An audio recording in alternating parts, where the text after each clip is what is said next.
Your sausage McMuffin with egg didn't change. Your receipt did. The sausage McMuffin with egg extra value meal includes a hash brown and a small coffee for just $5. Only at McDonald's for a limited time. Prices and participation may vary.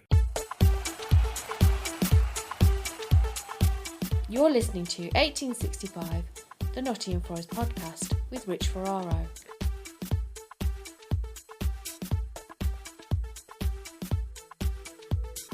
Hello and welcome to 1865, the Nottingham Forest Podcast, a podcast which this evening will look back over the last 2 or 3 matches, the pros, the cons, the goods, the bads, and the mood that surrounds the City Ground as a result of all of that happening.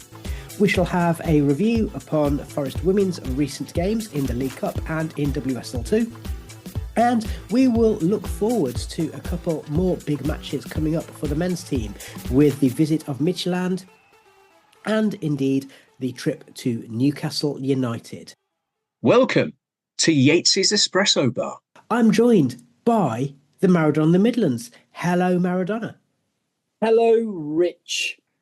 And before we start talking about anything ourselves, what I wanted to do is start on a nice positive note. Let's hear from George Edwards, who is a young man who got to make his first ever trip to watch Forest play in Europe last week. So I've just got back from a quite incredible and very surreal couple of days out watching Forest in Europe, which I never thought I'd ever say. It's been such an amazing experience to go around every corner of Seville and see a sea of red shirts. You know, everywhere you looked, there was Forest.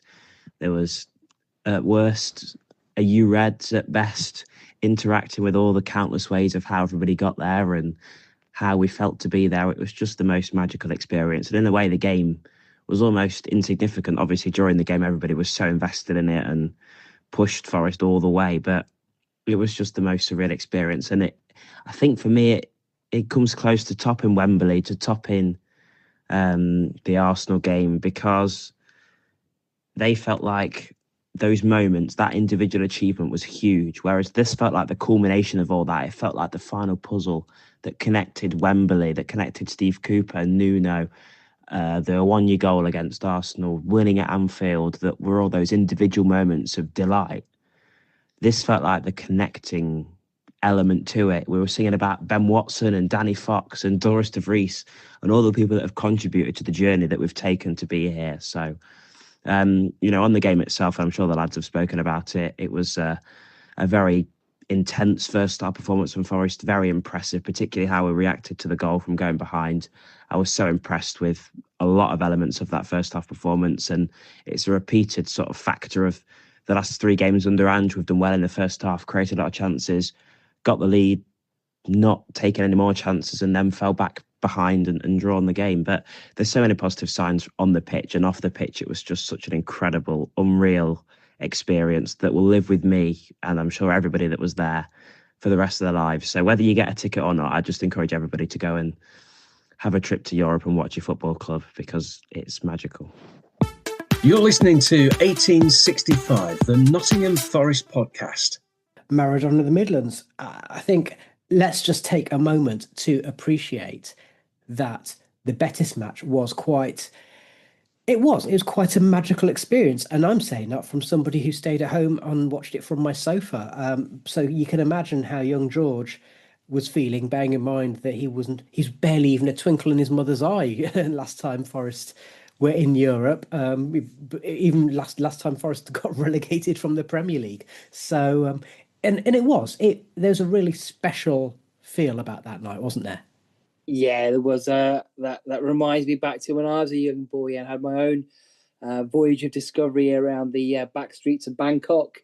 It brings back some great memories. But going back to Betis, the Real Betis game, it was magical. It was everything about it. The seeing the fans on TV before the match, sort of enjoying and soaking up the sun in the various cafes and bars of Seville. And then the stadium, wow, it's quite magnificent. And apparently built it for the Olympics or something and never even bothered using it. Oh, got some money in Spain, haven't they? Oh, that's just a spare stadium. Not anymore. Yeah, they keep knocking around just in case of an emergency. And then that first half, I think we all had that slightly sinking feeling once Betis scored the first goal. But from that point onwards, it was dreamland. I can't remember as Forest ever playing football quite like that before. I mean, I just can't. We used to have games where we scored lots of goals, but just the quality of the play, just one touch, interchanging, chance after chance, beautiful goals. It was amazing. It was like being in dreamland, and I think it gave us a tantalising glimpse into what will be possible in the world of Ange at Nottingham Forest. And of course, let me just remind you, listener, that we do have a full and thorough match report. Tom also went to Seville, and he came back and had a long chat with Stephen, not just about the match itself, but about the tactics, about what we learned about the players, about the substitutions and how they affected the game from both sides, and the general overall experience. But so that's the in-depth guide that you can get if you go back in your podcast feed. But Maradona of the Midlands, I do want to sort of just mention that, as you said, Forest are absolutely sublime for most of that first half. And I think it's worth us reminding ourselves that sometimes things get taken out of your hands a little bit, and there's always two teams at play, aren't there? So yes, it was a big blow to lose Douglas Luiz at half time, and it affected the engine room of the game. And you could say, well, Ange made the wrong choice in terms of who he brought on as a substitute by bringing on Bakwa and changing the formation slightly. But Betis made their subs count. They made those halftime subs. They made subs throughout that second half, and Pellegrini, wily old fox, as Stephen and Tom mentioned in the match report. Well, sexy old foxy. This is unbuttoned shirt. Woof. Sorry, did you distract yourself for a second there? It was a bit unlucky with Douglas Luiz going off, because he in that half of football, he suddenly became our most important player. He was so integral to the way we were playing. Sangari was doing a mostly good job of collecting the ball from our defenders and moving it on into midfield. And Douglas Luiz was just like a physical battering ram, so taking it forward, stopping their attacking play, taking up lots of room on the pitch, and interlinking with Elliot Anderson, Morgan Gibbs-White, Igor Jesus, Zinchenko, and just playing some beautiful football. And the second half was more like what you expect an away leg to be in a European match. It took me back to the Frank Clark team, where some of the matches, some people won't believe this, they weren't even on TV. So we're sitting there next to the radio the first couple of rounds, and it was just wave upon wave of attack from Malmo or Auxerre, and Forest made those famous breaks and scored the all-important goals in those matches. But it took me back to those days where it was just wave upon wave. But I wasn't particularly panicky. They didn't look that dangerous. I was feeling quite worth pointing out, Sells didn't have a save to make until about 75 minutes, did he? Yeah, and so although they were dominating possession and we were sort of giving it away more cheaply, I wasn't that worried. It was just disappointing that our subs made us worse and theirs made them better. So that sort of equalised things. But we could quite easily walk away with the 2-1 win. It was just a little bit of lack of concentration for their second goal, which cost us in the end, which is sort of a bit of a running theme in our matches so far in this season, where it's not necessarily anything structurally wrong with the team. They're not doing any kamikaze defending or any controversial sort of new tactics or ways of playing. It's just individual players are falling asleep at the wrong time, and it's costing us at the moment. Hold that thought. I want to come back to that in a little while, if that's okay. What I also want to do is say, all right, so if we went from the sublime with that first half performance against Betis, then we went to the ridiculous. Now, after the West Ham match, I said it wouldn't have made any difference if we'd lost 1-0. I still would have felt the same about the game. And to a certain extent, with the Sunderland match, it was the reverse of that, where actually if we'd lost 3-0, I think I probably still would have felt the same about the game, because Forest... Okay, let's start off with team selection. Now, there are a number of fans, including other members of the 1865 team, who were on the group chat saying, I can't believe he's changed the team so much. I can't believe he's not playing Jesus. I can't believe he's, as Morgan's just coming back into form, that he's dropped him. I could, and I thought it made absolute sense with 2 European matches. If there's ever going to be an opportunity to try and make sure that your fringe players, who maybe were first choice previously, give them a chance to get some minutes, make an impression, show that they're still ready to go, surely a match against Sunderland in the league between those 2 European matches was the time. Yeah, I mean, there's no right or wrong answer there. Either way, if you win the match, you're a genius. If you lose it, you're a fool. So we could quite easily have won that match with the players we selected. There are matches last season where we would have put in an identical performance, where Matt Sells would have saved the headed goal and Chris Wood would have put in 2 headers and we would have won that game 2-0. It's just because it's a results business, as people love saying these days, that they ignore the rest of the performance. It wasn't a great performance, but you have to remember it came on the back of a European trip. That's a well-known factor in sort of subpar performances for not just for us, but for teams across the division. They flew back at 4:00 in the morning on Thursday morning, which I don't really understand why they did, to be honest with you. I would have thought it would be a lot more sensible to stay an extra day in Spain, maybe have a recovery session there on the Thursday, have a nice training session, maybe some time by the pool, and then fly in the evening. Then you wouldn't have lost a day that way, because they must have felt awful. Anybody who's had a sort of late night, early morning flight like that knows the next day is a total write-off as well. You might go into work, but you're just counting the hours before you can go home. So Friday's training session wouldn't have been great either. So I know Nuno sort of organised all this before he left, but maybe they can look at that again if we've got any other trips like that where they stay on for an extra day. And so all those factors and the changes of the players haven't really started. There's a couple of players making their Premier League debuts for us. It's the first time they started. There's players who've come in from abroad who aren't necessarily acclimatized to English football yet. They look slightly off it. I'm thinking of Adoy and Backward. You've just not got that intensity that you need for a Premier League match. They sort of dawdle on the ball quite often when you want them to sort of run at the opposition and play the first time passes. And we've got a new manager who's come in, and he's been there 2 weeks. That's what I'm going to say again. He's been there 2 weeks. He's had, if we take out the Arsenal game, because he was there for like 24 hours, he's had 4 games, 2 league games, and people are already sort of questioning his position. I think people need to have a bit of a reality check. And I'm including people on our own pod. Okay. Let me play devil's advocate on that. So I don't necessarily agree with one point of view or the other. I am trying to remain neutral, as a podcast host should do. But you can understand why fans feel so despondent, having seen yet another episode of self-destruction within the club, in terms of the way in which, Nuno signs a new contract, then he basically gets a marred on, and it ends up with him leaving and Ange coming in, and with that as well, what started off as a very promising looking season with that excellent performance against Brentford is now looking like, you know what, we've had to rip it up and start again, and we're still getting started, frankly. Yeah, but none of that is Ange's fault. There may be 3 people to blame for that feeling and Nuno's departure, and you can argue about the weight of blame, but those 3 people are Nuno himself, Edu, and Marinakis.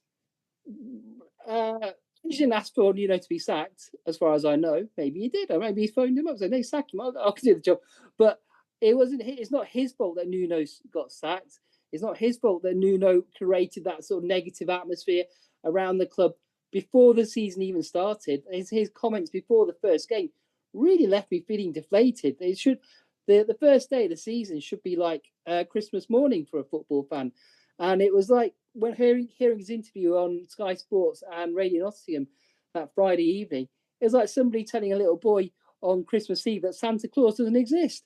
I felt very sort of down and deflated going to that first match.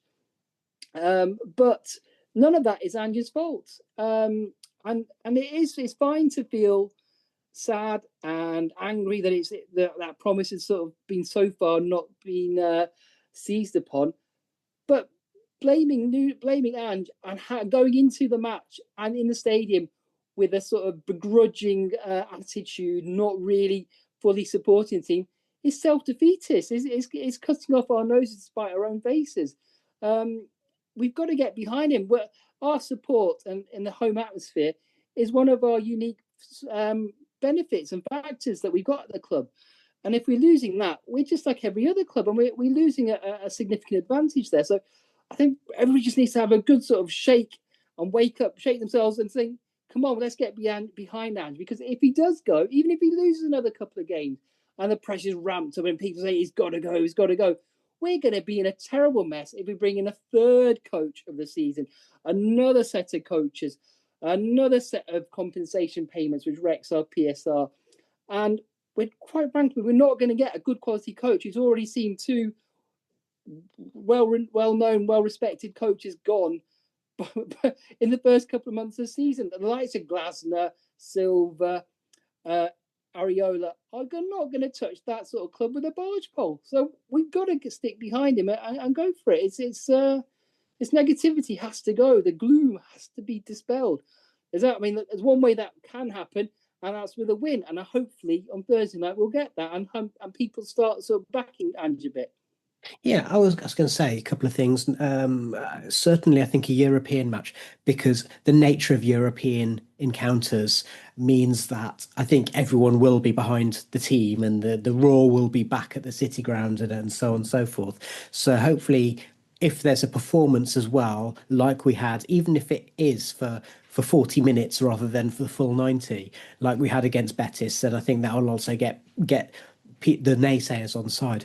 The other part of it is that our listeners who are on social media may have noticed that we've started partnering up with Playmaker Stats and writing a little preview every week. And I did say that the Sunderland match was going to be tough, that Sunderland were not going to be a pushover, and actually that home advantage would have been the thing that got us over the line. But the home advantage, in terms of the crowd, it never happened, did it? It never happened. It was very subdued. And it's just I've just got to say, don't panic. It's nothing. I've heard a really good point made by a couple of people this week, talking about Andoni Areola when he first went to Bournemouth. He lost his first 6 league games. And it was a very, very similar set of circumstances, like just a couple of matches in, or 2-3 matches in. He came in, no pre-season, very radically different style of play. It took them 9 matches to get a win. Yeah. Now, I guess there's a slight contrast there, which is that Areola was a bit of an unknown quantity to English football, and Postecoglou, well, isn't anymore. But still, one of the key things there is it's a radically different approach, isn't it? Yeah, it is, but I don't think people the radical sides that people talk about is defensive frailties. I don't think that's changed that much, really. The only problem we've had so far is Murillo, and this is where the bad luck comes in. And quite frankly, Sven's quote of sometimes it's better to be a lucky manager than a good manager. That sort of rings loud and clear here. We've been a bit unlucky with Murillo missing. We've been a bit lucky with Olarena being missing. And we're very unlucky with Douglas Luiz going missing as well. I think if with half of our defence last season was missing, we struggled. We struggled without Aina for that patch towards the end of the season. So he's been a bit unlucky. And the replacement, Zinchenko, I don't think he was anybody's first choice replacement. That's why he came in at sort of 11:30 on transfer deadline day. He was the only one they could get hold of. And as good as he is going forward, and he can play that killer pass, he can help us dominate midfield, he is slightly weak at defending, and that's hurt us a bit. I think if we'd had Ola fit and Nico Williams fit, I don't think we would have even noticed any sort of defensive frailties there at all. It would have been a more steady transition.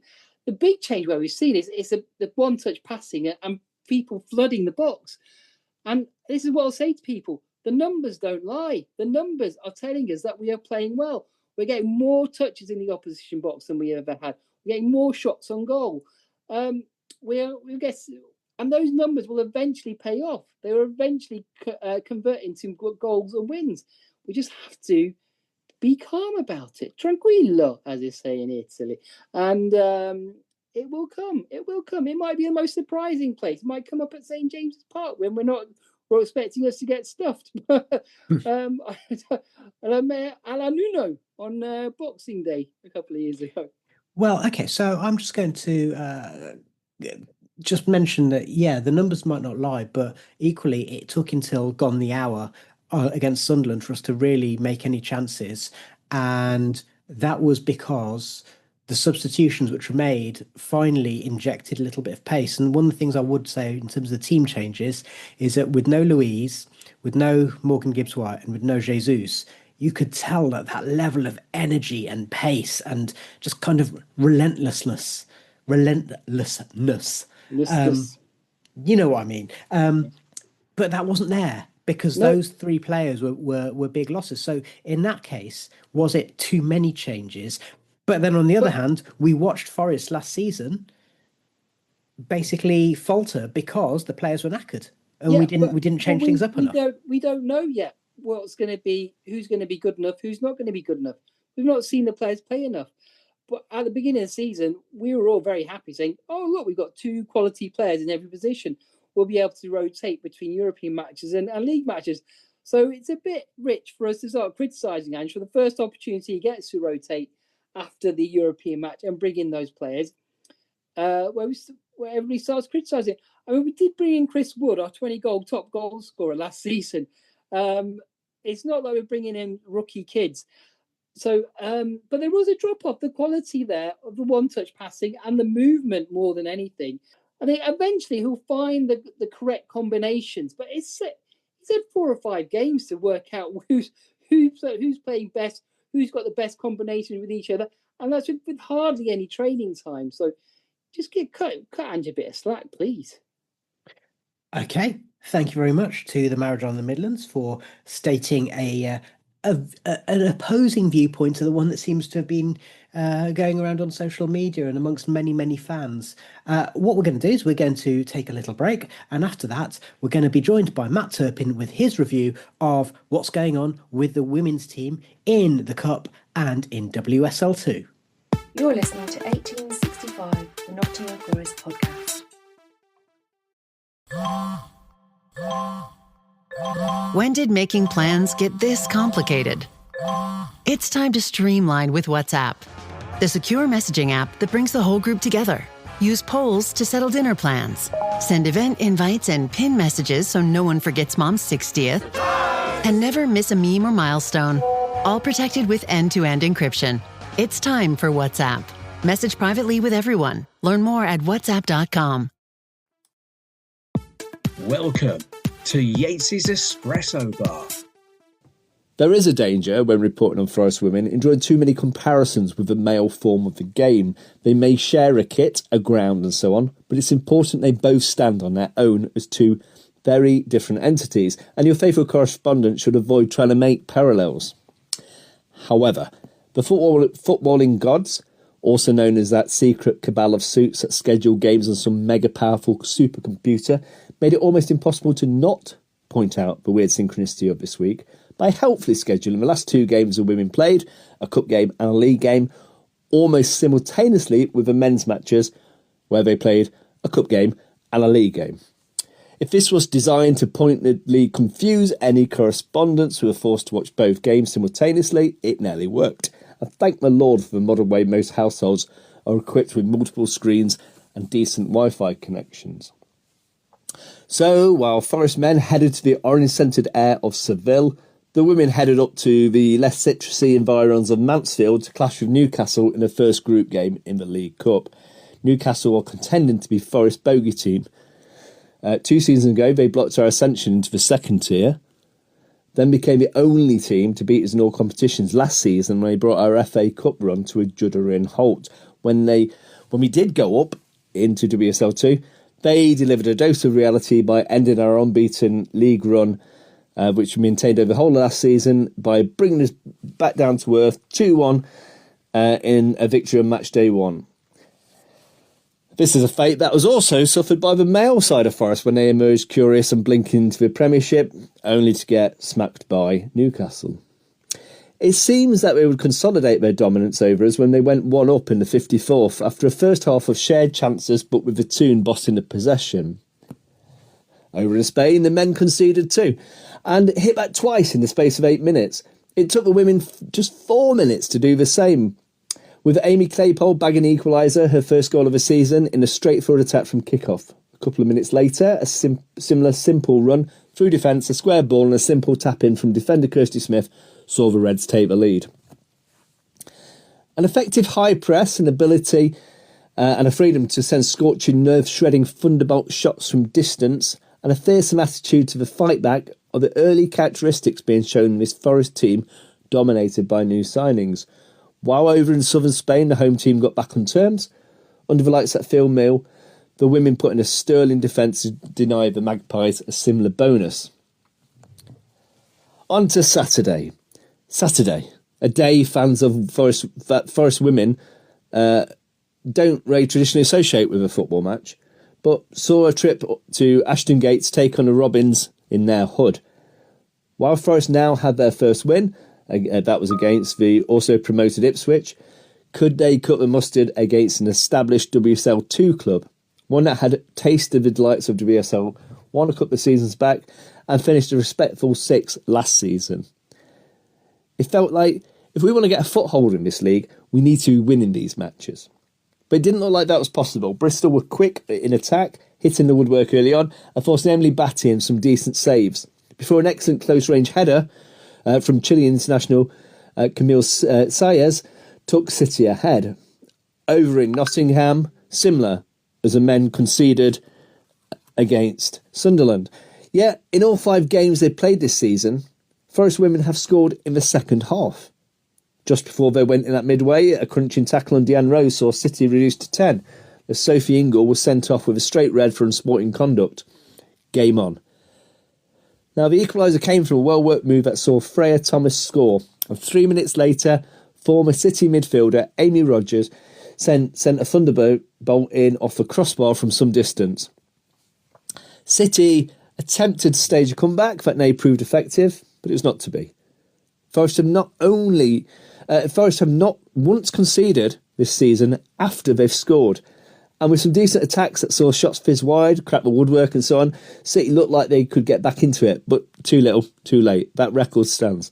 2 wins on the bounce, 3 points in the bag, and a second successive away win to take us into 4th, and looking like, as Sarah's talents like Chantal Boy-Halorka and Deanna Rose start to galvanise the team into a ruthless attacking side, that looks like they're very much at home in WSL 2. And speaking of home, well, we're back there on Sunday taking on Portsmouth, who've had a poor start to the season and just above a relegation place. On a pitch that has had little cheer this season, with neither the men or the women winning a match there since mid-August, could Carly Davis's team bring a smile Trentside? While at exactly the same time, the men will be Tyneside, looking for some cheer. If you fancy seeing a bit of history get written before your eyes, I'll see you in the Peter Taylor. You're listening to 1865, the Nottingham Forest Podcast. And Doug. Limu and I always tell you to customize your car insurance and save hundreds with Liberty Mutual. But now, we want you to feel it. Cue the emu music, Limu. Save yourself money today. Increase your wealth. Customize and save, we say. That may have been too much feeling. Only pay for what you need at libertymutual.com. Liberty, liberty, liberty, liberty. Savings vary. Underwritten by Liberty Mutual Insurance Company and affiliates. Excludes Massachusetts.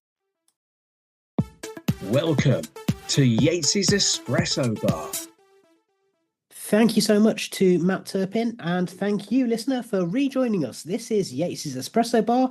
I'm Rich Ferraro, and you are the Maradona of the Midlands. And Maradona, it won't have escaped your notice. There is a particularly juicy-looking match coming up this week as European football returns to the banks of the Trent for the first time in 30-odd years. And as Forest's website excitedly proclaimed, it's history-making because Midtjylland have never come to the City Ground before because they hadn't been formed last time Forest were in Europe. I think they got a bit excited there. Okay, I mean, I'm just going to lead with the bad news, which is that, as we all know, as football fans, there's always a bunch of players who always seem to score against your own team. So for Forest, a classic example, Kiefer Moore, every time he plays against us, always seems to score. There are a few others. Callum Wilson, he seems to do it quite a lot. And unfortunately, Tom in our group chat pointed out that Midtjylland have got a certain Danish midfielder who actually is better known for his exploits in the Championship and Premier League. So top corner of the net, watch out, because Philip Billing's going to be playing for the opposition. Well, yeah, I mean, you know it's going to happen, don't you? But so we've just got to outscore them. But it's going to be a tricky game because they've been knocking around the European scene for a few seasons now. They've got some good experience of it, so they know how to handle it. And they're always a little bit fresher because their domestic league isn't quite as traumatic as the Premier League is. So they sort of put all their eggs in the European basket often. It's not going to be easy. It's not going to be easy, but let's hope it's an electric atmosphere, and the City Ground brings the noise, and Ange puts on the boys, and we go. Anything else? No, you're out. Okay. I mean, right. So assuming that Dougie's not going to be available, assuming that Murillo's not going to be available, I'm just going to point out, actually, I think Morato's quietly been pretty good at centre-half. He's been very good. He's looking a bit leaner. He's looking a bit more confident. I think it wasn't his fault he got put in at left back, was it? No, it was not. But he's not a left back. No. And last season he was always. I mean, everybody knows how hard it is to come on as a substitute. And almost all of his appearances were as substitute. So sometimes it's difficult to adjust to the game, the pace of it, and everything. But it's the same with all the players. And this is a little problem. Going back to another problem Ange has. If you're not playing regularly, you're not fit and you're not in the rhythm of the match. So he's got to, from his experiences at Tottenham last season, he's seen that as well. The players he brought in as replacements were often unfit and so got injured as well as being not sort of out of form. So it's almost like they should have reserve team football or something, isn't it? Should have. I was thinking this as well. I was thinking that was a point I'm going to make. It's not like they have the Pontins League anymore, is it? Exactly. So with regards to that team selection, and I mean, I'm expecting to see Jesus and Morgan Gibbs-White in again. Do you think that with the midfield, we had such a good balance there with Sungare as the 6 and Dougie and Elliott either side of him? And of course, it meant that Morgan was pushed into a wider position, but he still did that with a degree of freedom as well. And because he's got that work ethic, it worked, didn't it? So it's not the same as when Steve Cooper tried to play Morgan almost as an orthodox winger, is it? No, but it worked also because he's got that right foot and he was able to provide the width and get early balls in as well. And as the first goal proved. Yeah, and as the first goal proved. So it's a tricky one. I think Sangari obviously comes back in. Gibbs-White comes back into the starting line. Jesus comes in. And then it's just the sort of wide players, how you want to play it. If you want to go that sort of inverted winger thing again with the wrong players playing on the wrong side of their natural feet. And that's where Ange will earn his money, I guess. Mm-hmm, yeah. And one of the things that I will say that I was very, very impressed by was with Louise and Gibbs-White and Jesus and actually Zinchenko as well. All of those players are quite happy to receive the ball no matter what kind of pressure they're under because they know they've got the ability to kind of basically worm their way out of it and find a teammate. Yeah, absolutely. It's that sort of being comfortable on the ball. Players who have played at the very top level have that. having said that, it might be nice to see Ryan Yates come in against a tough Danish opposition. That physicality. I know people don't like him anymore because he doesn't have the same still key first touch as those players, but I think we've been dominating midfield most of the games. I think just having those extra numbers in there and the quality, we haven't really lost the midfield battle in the last sort of few games. That's another good sign, really. I mean, if you win midfield, you're going to dominate most matches and win most matches. Okay, let's look forward, a couple of steps ahead. Newcastle, you said, okay, the pressure's off in a way. We'd be expected to go there and not win. So do you think that Ange will, again, be making changes and, again, maybe giving Jesus a rest and giving Wood another chance and maybe bringing in Hutchinson, that kind of thing? Maybe Hutchinson, but maybe with the international break coming up, he might be tempted just to go to get if we do get, because he needs a result. Yeah, well, if we do get the win on the Thursday, just to get that little bit of momentum going, I would have maybe played Igor Jesus against Burnley just to ride the wave of his good form. Because when a player's in form like he is, he sort of demands to be played, really. So it was a pity he didn't, but. I don't know. Let's think positively and say we're going to beat Midtjylland, and then we're going to be so impressive. It's going to be impossible for Ange to drop any of the team, and we're going to go and beat Newcastle as well. But he probably will make changes. It's just I think it's just that sort of season where he's going to have to do it. And I think the sort of energy sapping nature of playing 2 games a week is going to catch up, and especially sort of the higher energy style we now employ. Yeah, and just to go back to something, so I've not forgotten, by the way, I said I was going to talk about tactics and so on. We've not got time for that today, but we will come back to it because during the international break, we'll have an episode of Football Terrorists, and I think that'll provide a very, very good opportunity to discuss kind of tactical approaches. But yeah, I want to come back to something that you said a little bit earlier, and I talked about a little bit earlier, which is hypothesis. The people who are moaning about changing the team between the Betis and Sunderland matches are the same people who are moaning about Forest running out of steam last season. Yeah, definitely 100%. It'll be the same people. They will moan whatever happens if we could got a scrappy, because they're so sort of set against Ange from the beginning.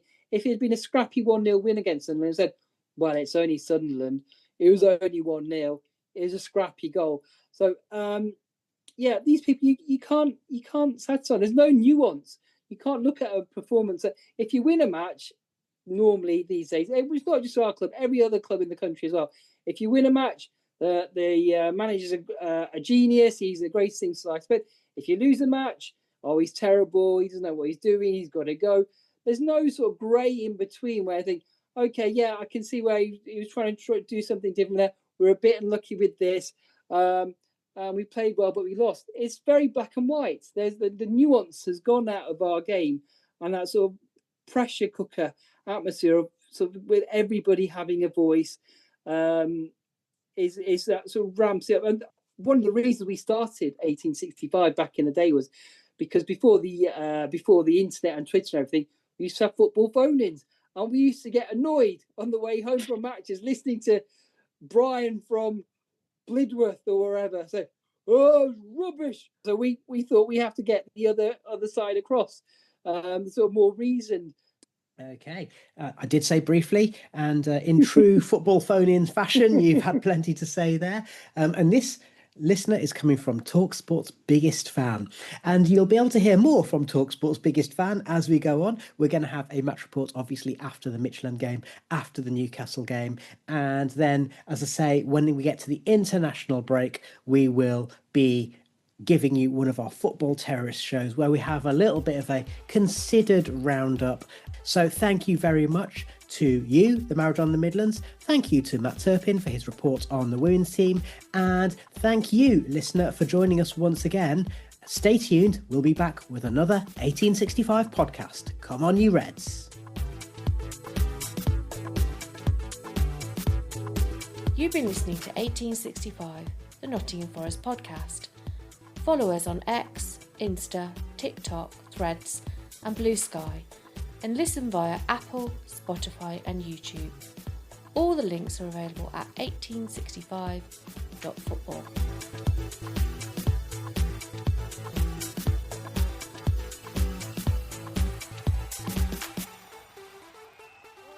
I wasn't at the match, but honestly, I don't know who can play him.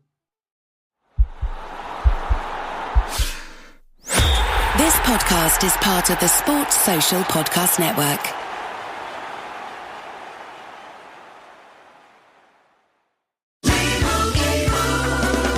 Doug. Limu and I always tell you to customize your car insurance and save hundreds with Liberty Mutual. But now, we want you to feel it. Cue the emu music, Limu. Save yourself money today. Increase your wealth. Customize and save, we say. That may have been too much feeling. Only pay for what you need at libertymutual.com. Liberty, liberty, liberty, liberty. Savings vary. Underwritten by Liberty Mutual Insurance Company and affiliates. Excludes Massachusetts.